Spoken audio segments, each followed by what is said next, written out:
Isang ligtas na pamayanan mga kasama. Andito po ang Bureau of Fire Protection upang magbigay paalala sa mga dapat gawin upang tayo maging ligtas sa sakuna ngayong darating na Kapaskuhan at Bagong Taon. Tandaan lang ang salitang safety.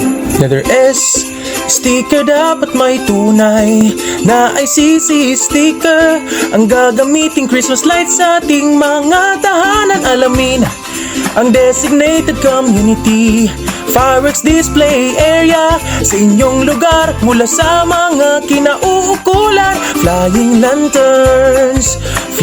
lanterns, huwag magpalipad ng flying lanterns. Economical at mas ligtas ang paggamit ng kaldero, tambol at torotot. Tiyaking nakalayo ang madaling masunog na gaya ng papel at kortina sa mga pailaw.